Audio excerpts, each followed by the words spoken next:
আসসালামু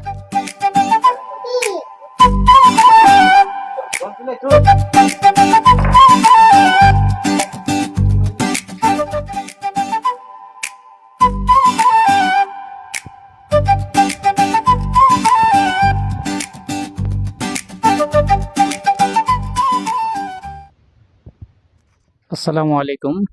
আমরা এখন উপস্থিত আছি আমার এক শ্রদ্ধেয় বড় ভাইয়ের ট্রেনিং সেন্টারে। এখান থেকে আমরা অনেক কিছু জানতে পারবো এবং শিখতে পারবো, যেটা আমাদের নিত্য প্রয়োজনীয়। তো ইনশাল্লাহ আমি এ বিষয়ে আপনাদের সাথে সরাসরি অনেকে আসতেছে আমার কাছে চাকরির জন্য। তো আমি যেহেতু আপনার এই ট্রেনিং সেন্টার সম্পর্কে ভালো একটা পজিটিভ ধারণা পাইলাম, সেজন্য আমি আসলাম এই আপনার ট্রেনিং সেন্টারটা বিষয়ে আলোচনা করার জন্য। তো এই বিষয়ে আপনার কাছে সরাসরি আমি জানতে চাচ্ছি যে আপনি ট্রেনিং সেন্টার থেকে কি ধরনের শিক্ষা দেন আর কিভাবে চাকরি ব্যবস্থা করে দেন, একটু যদি বলতেন। ধন্যবাদ ভাই।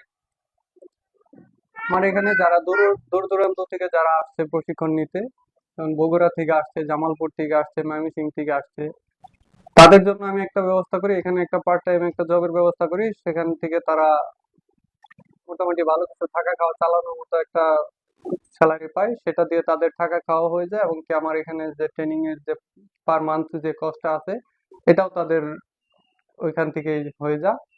তো আমি এই হিসেবে আমি বলতে চাই, যারা দূরে থেকে আসবে তাদের বাড়ি থেকে আসার সময় যে তার নিজের এই একটা গাড়ি ভাড়া জায়গায়, নাকি? নতুন একটা জায়গায় আসতে পরে যে তার হাত খরচটা এটা নিয়ে আসলে পরেই যথেষ্ট। তার পরবর্তীতে তার এই থাকা খাওয়া ট্রেনিং ট্রেনিং এর খরচ, হাত খরচ সবকিছু আমি ওই যে পার্ট টাইম চাকরিটা নিয়ে দিব, সেটা থেকে তার সবকিছু হয়ে যাবে।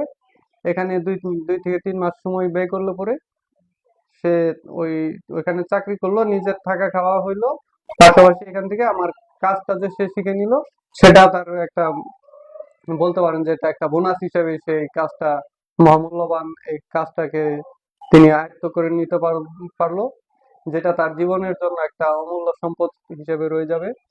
এবং কি এই মেকানিক সেক্টরের যে ডিমান্ড, এটা এখন যা আছে, এটা আজ থেকে আরো 5 থেকে 10 বছর পরে এই ডিমান্ডটা আরো বহু বহু গুণে বেড়ে যাবে।